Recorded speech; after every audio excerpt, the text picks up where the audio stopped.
네, 안녕하세요. 저는 플로틱에서 로보틱스 엔지니어 그리고 인베디드 시스템 엔지니어링과 로봇 컨트롤 시스템을 담당하고 있는 유호연이라고 합니다. 네. 아마 여기 계신 분들 중에서도 인베디드 시스템을 엔지니어링 하시는 분들 많으실 거예요. 손 한번 들어보시겠어요? 제가 볼 때는 더 많은 것 같은데 손 몇 분 안 들어주시네요. 네, 감사합니다. 오늘 저 같은 경우는 인베디드 시스템을 엔지니어링을 할 때는 굉장한 많은 난관에 봉착하게 되죠.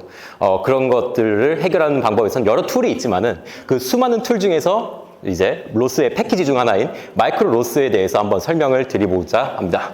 네, 그에 앞서서 물론 점심 때도 설명을 드렸겠지만 플로틱에 대해서 살짝만 말하고 넘어가겠습니다. 네, 저희 플로틱은 이와 같은 철학하에 설립된 회사입니다. 사람이 잘하는 것은 사람이 하고 로봇이 잘하는 것은 로봇이 하자. 즉, 이 모라백의 역설과 같은 표현인데요.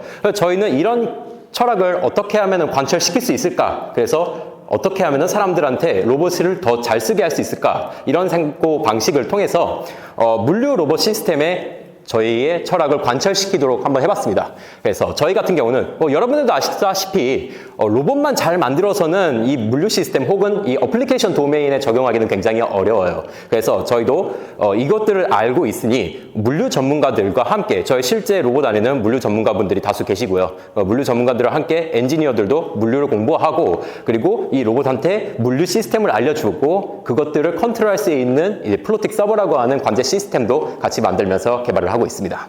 네, 그래서 그것들의 매력을 느껴서 이렇게 훌륭하신 투자자분들이 저희 회사를 굉장히 많이 응원해주고 계시고요.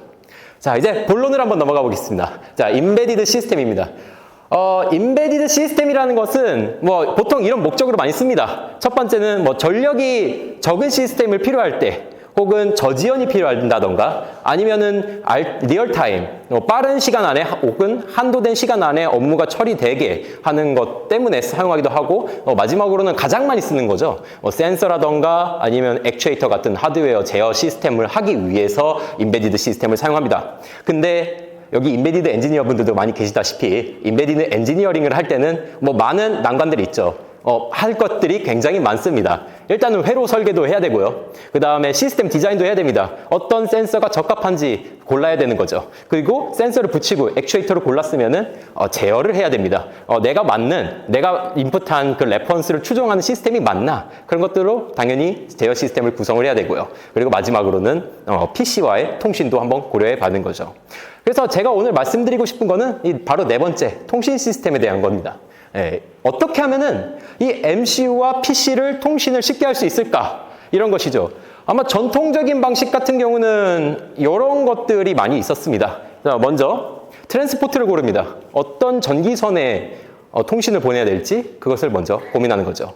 그래서 시리얼을 쓸까, USB를 쓸까, 아니면 UDP를 쓰기 위해서 랜을 쓸까 이런 것들을 많이 고민을 하시고 그 다음에 전기선을 흘릴 통신선을 골랐으면은 그 다음에는 프로토콜을 골라야 되죠. 프로토콜 정말 많습니다. 모드버스도 있고 MQTT도 있고 아니면 캐노폰도 있고 그래서 프로토콜을 고르고 메시지도 정의하고 이런 것들을 다 만든 다음에 자 이제 로스로 보내야 돼요. 자 로스 시스템을 만약에 PC가 로스 시스템을 사용하고 있으면은 아마 노드 시스템으로 돌아가겠죠. 노드 시스템을 만들면은 당연히 들어온 데이터를 파싱을 해야 됩니다. 파싱을 해서 적절히 자른 다음에 내가 맞는 주기에 맞춰서 퍼블리시를 해야 되는 거죠. 즉 인베디드 엔지니어가 고려할 것들이 너무 많다는 거죠. 그래서 이것들을 어떻게 하려고 하면은 저희는 다음과 같은 이 명언을 한번 따라보기로 했습니다. 내가 만약 멀리 봤더라면은 그것은 거인의 어깨 위에 올라가서 봤기 때문이라고 하는 뉴턴경의 얘기인데 이 말이 지금 뭐냐면은 과거의 지식 혹은 기존에 쌓여져 있는 지식들의 위에 올라가서 한번 쳐다보자 라는 거죠. 아마 여러분들이 생각하고 있는 거인이라고 하면은 대부분 맞습니다. 생각하는 것처럼 로스 시스템이 될 수도 있죠. 그래서 저희도 이제 플로틱에서도 로스를 사용하고 있습니다. 그래서 이 로스라고 하는 거대한 거인 위에서 쳐다보고 있긴 한데 저희는 일단은 험블을 사용하고 있습니다. 22.04에 들어가 있는 험블 시스템을 사용하고 있고요. 네비투라던가 가제보, 로스 컨트롤, 마이크로 로스 이런 것들을 다 쓰고 있습니다. 그 중에서도 오늘 여러분들께 말씀드릴 것은 이제 마이크로 로스입니다. 네, 마이크로 로스라는 것을 통신을 한번 맡겨보자. 얘네한테 맡겨서 내가 할 수 있는 일을 더 잘하고 통신은 얘한테 맡겨서 좀 더 부담을 적게 해보자 라는 거죠. 그렇게 되면은 좀 더 낫지 않을까. 그러면 이 마이크로 로스의 특징에 대해서 한번 설명해 드리겠습니다. 네, 마이크로 로스도 마찬가지로 여러분들이 로스를 쓰듯이 클라이언트 라이브러리 기반으로 세워졌습니다. CPP를 쓰시는 분들은 RCL CPP를 쓰시고 파이썬을 쓰시는 분들은 RCL 파이라고 해서 그렇게 되죠. 이 C 언어로 기반 마이크로 로스도 마찬가지로 RCL 기반으로 설립된 C 언어로 포팅을 시켜서 이 로스의 개념을 완전히 흡수한 것으로 기획이 됐습니다. 그래서 이것을 사용을 하면은 임베디드 시스템을 노드화로 구성할 수 있는 장점이 있죠. 이것이 가능해진 다음에 PC랑 임베디드 시스템은 클라이언트와 에이전트 시스템으로 이제 변경을 해서 만들 수가 있습니다. 그렇게 된다면은 더 좋은 통신을 할 수 있는데 이때 사용한 DDS가 바로 마이크로 XRC DDS라고 하는 겁니다. 이 XRC라고 하는 표현은 뭐냐면 Extremely Resource Constrained Environment, 즉 메모리가 극한적으로 제약된 상황에서 쓸 수 있는 DDS라는 뜻이죠. 이런 DDS 덕분에 마이크로 임베디드 시스템과 PC는 시미스하게 통신을 할 수 있게 된 거죠. 그 다음에 이런 DDS 덕분에 QS라고 하는 시스템도 사용할 수 있게 되었습니다. 이렇게 돼서는 이제 마이크로 XRC DDS라는 것을 통해서 임베드 시스템은 노드로서 동작하게 되고요. PC는 굳이 별도의 노드 생성 없이 바로 심리스하게 내가 그 전에 사용했던 마이크로 로스 시스템의 메시지 타입을 그대로 적용을 해서 메시지 타입을 퍼블리싱을 할 수 있게 됩니다. 네. 그래서 이제 좀 뜬구름 잡는 이야기인 것 같아서 약간의 핸즈온 혹은 약간의 이그젬플을 준비를 해봤습니다. 마이크로로스의 시스템에서의 서브스크립션 예제를 좀 준비를 해봤는데 크게 굉장히 어려운 부분은 아니고 로스2의 그것과는 약간 상이한 부분이 있어서 좀 코드를 보면서 한번 말씀을 드리려고 합니다. 네. 첫 번째는 트랜스포트를 정의합니다. 내가 사용할 전기선을 정하는 거죠. 위에 있는 것은 예제고요. 밑에 있는 것은 API 코드입니다. 저는 그래서 위에서 보시면 UART, 즉 일반적인 시리얼 통신으로 정했습니다. 그 밑에 있는 콜백 함수들은 이 트랜스포트가 열고 닫고 혹은 쓰고 지울 때 쓰는 호출되는 콜백 함수입니다. 그래서 가장 먼저 쓰게 된다면은 트랜스포트를 먼저 정의하시면 되고요. 그 다음에는 allocator를 사용하시면 됩니다. 이제 뒤에서 말씀드리겠지만은 이 임베디드 시스템은 메모리가 굉장히 극단적으로 제약된 상황입니다. 그래서 RTOS 시스템을 사용하시는 분들은 별도의 RTOS가 환경에 꾸며놓은 allocator, 즉 동적 할당 정책들이 있는데 이것들이 따라서 프래그멘테이션이 발생할 수도 있고 안 발생할 수도 있게 설정할 수 있습니다. 메모리가 극한적으로 적다 보니까요. 그래서 이 마이크로 임베디드 마이크로 로스에서도 이 allocator의 정책을 설정하게 됩니다. 여기서는 제가 이제 기본적으로 설정하는 것으로 해놨고요.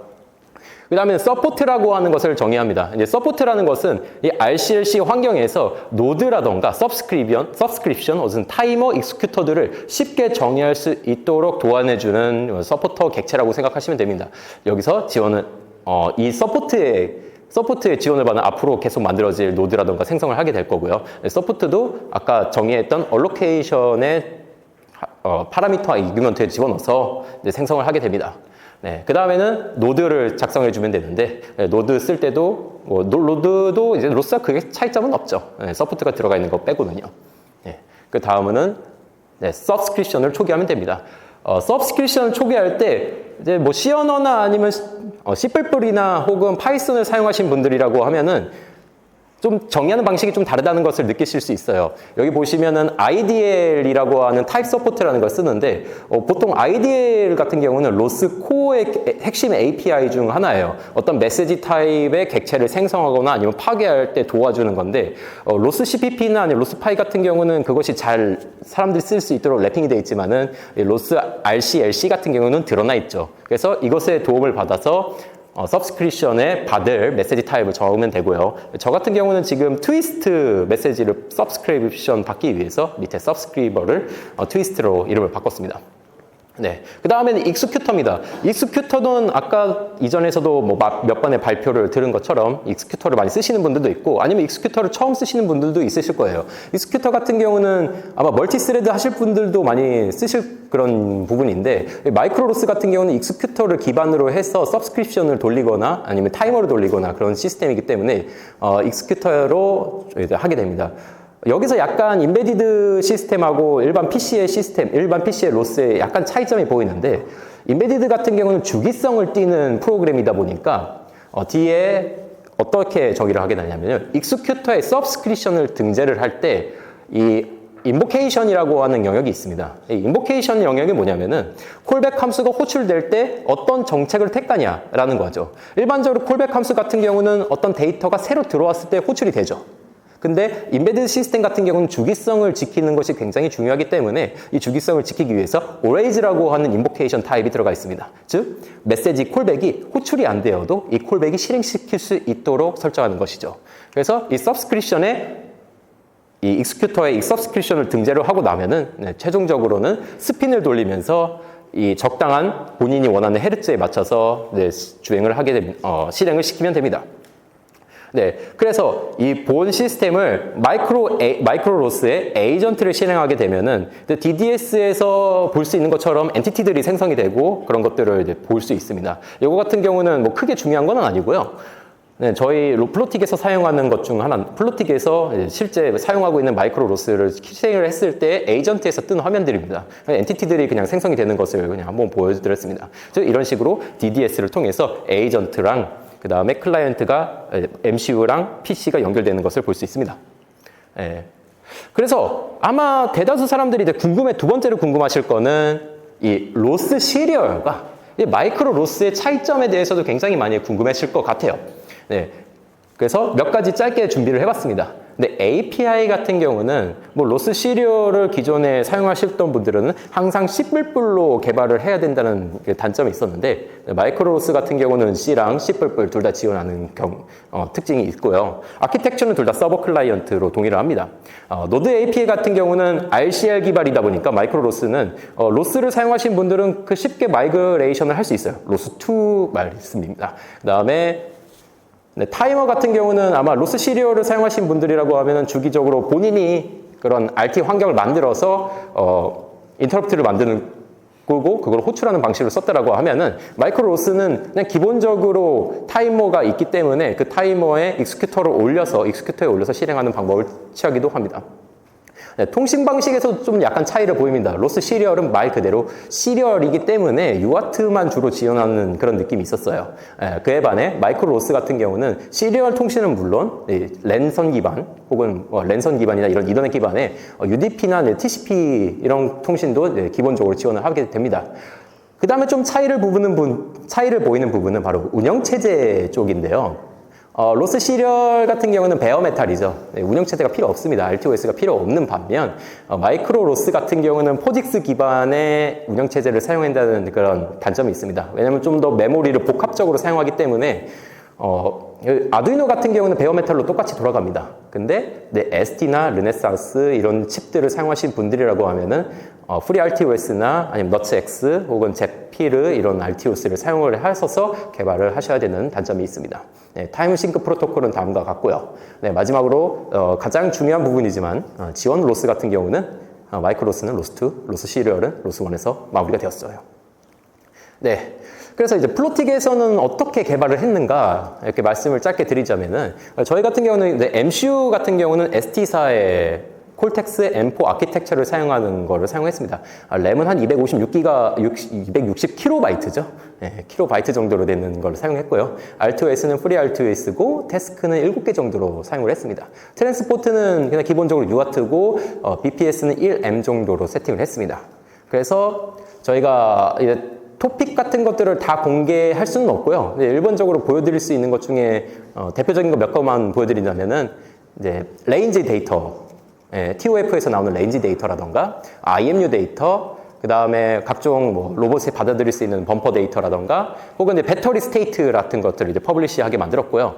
서비스 같은 경우는 액추에이터의 홈 포지션을 위치하는 것들, 그 다음에 액추에이터의 토크를 껐다 켰다 하는 것들, 그 다음에 서브스크립션은 HR의 시스템을 위해서 다음과 같이 좀 구상을 했습니다. 그래서 영상 같은 경우는 저희 로봇 플로틱에서 테스트베드, 자체 보유한 테스트베드에서 주행하는 영상을 보여드릴 텐데 여기 주행을 하면서 IMU는 실제로 여기 사용한 IMU 데이터는 아니지만 기존 모델 같은 경우는 IMU 데이터를 마이크로 로스에서 취득을 했었고요. 그 다음에 보이시는 그런 LED라던가 HRI 시스템 혹은 배터리 같은 정보 같은 경우들은 전부 다 마이크로 로스에서 정보를 취득하는 그런 방식을 채택했습니다. 네.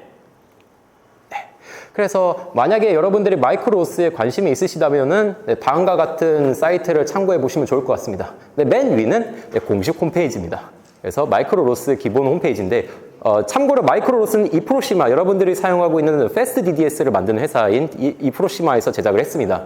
그래서 맨 위에 있는 공식 홈페이지에 찾아가서 컨셉, 튜토리얼을 보시면 상세하게 제작을 할 수 있고요. 그 다음에 제조사별 적용 같은 경우는 첫 번째는 ST사를 적용하는 방식을 적용했고, 두 번째는 르네사스 칩에 대해서 적용을 했습니다. 그 다음에 이그젬플을 보시면 여러분들이 아마 대다수 아두이노를 선호하시는 분들도 있을 것 같아서 아두이노 같은 경우도 이제 있으니까 아두이노 같은 경우는 이제 자료가 많습니다. 그래서 이런 것들을 확인해 주시고, 이그젬플 세 번째 같은 경우는 제가 봤던 것 중에 좀 괜찮은 마이크로로스, 공개되어 있는 마이크로로스 프로젝트가 하나 있어서 하나 넣었고요. 마지막은 타이니ML, 그런 작은 인베디드 시스템에서 돌아갈 수 있는 거와 그거를 마이크로로스 시스템을 합쳐버린 그런 예제가 있어서 한번 준비해 봤습니다. 네, 여기까지고요. 마지막으로 한번 정리를 해보자고 하면은 마이크로로스 같은 경우는 로스 컨셉을 MCU에 집어넣은 거라고 아까 말씀드렸습니다. 그래서 그렇기 때문에 어떤 프로토콜을 설계하거나 혹은 제작을 하는 거에 있어서 통신 방식에 좀 부담을 좀 저항한 게 있고요. 그 다음에 메시지 타입도 로스가 그대로 사용한 것을 그대로 사용할 수 있습니다. 그 다음에 MCU 자체를 노드로 하기 때문에 로스의 툴들을 그대로 MCU를 개발하는 데 사용할 수 있다는 장점이 있죠. 하지만 여러분들이 이제 고려해야 될 것들이 있습니다. 마이크로 로스로 넘어오면서 컴퓨팅 파워가 좀 더 중요해졌어요. 그래서 컴퓨팅 자원을 다소 좀 소모합니다. 인베디드 시스템 같은 경우도 아마 로스 시리얼을 사용하신 분들이라고 하면은 아두이노 메가에서도 로스 시리얼을 돌렸던 경험이 있으신 분들이 있을 거예요. 하지만 이제 로스 시리얼은 됐지만은 마이크로 로스는 좀 어렵습니다.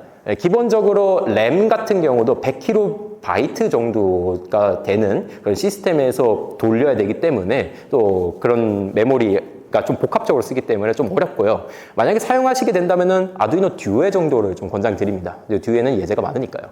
그 다음에 RTOS를 사용한다는 점에서 약간 진입 장벽이 높아진 감이 있습니다. 물론 아두이노는 베어메탈, 이전에 있는 쓰던 대로 그대로 쓰셔도 됩니다. 그리고 약간 무거워졌습니다. 그래서 퍼블리시를 할 때 메시지가 좀 무거운 경우가 있어서 메시지를 좀 다이어팅을 하던가 혹은 메시지를 보내는 정책을 좀 설계를 하셔야 되는, 빡세게 쓰실 경우에는 그런 것들을 좀 많이 고려를 하셔야 될 것 같고요. 그 다음에 좀 가장 좀 취약한 부분이긴 하겠지만 로스트도 마찬가지지만 마이크로 로스도 현재 개발 단계에 있습니다. 이 마이크로 로스 같은 경우도 여러 로드맵이 있습니다. 그래서 그 로드맵에 따라 맞춰서 천천히 개발이 되고 있는 시스템인데 아직 로스 1의 이제 로스 시리얼 같은 경우는 디버거 메시지가 있었죠. 근데 아직 마이크로 로스에는 디버거 메시지가 들어와 있지는 않습니다. 개발 로드맵에는 있지만은 그런 부분이 좀 개발 진행이 있고 또 API 같은 경우도 계속 조금씩 바뀌어가는 중이라서 이렇게 말씀을 드리고 싶고요. 네, 여기까지 마이크로 로스의 말씀을 드렸고요. 네, 그 다음에 저희가 하고 있던 저희의 철학을 어떻게 관철을 시키고 있는가라고 하는 이제 플로틱에 대해서도 말씀드렸습니다. 네, 저희 플로틱은 열심히 물류 로봇을 혁신화시켜서 인류에게 어떻게 하면 도움을 줄까 이런 것을 열심히 고군분투하는 기업입니다. 많은 관심 부탁드리고요. 네, 다음에 또 좋은 자리에서 뵙도록 하겠습니다. 감사합니다.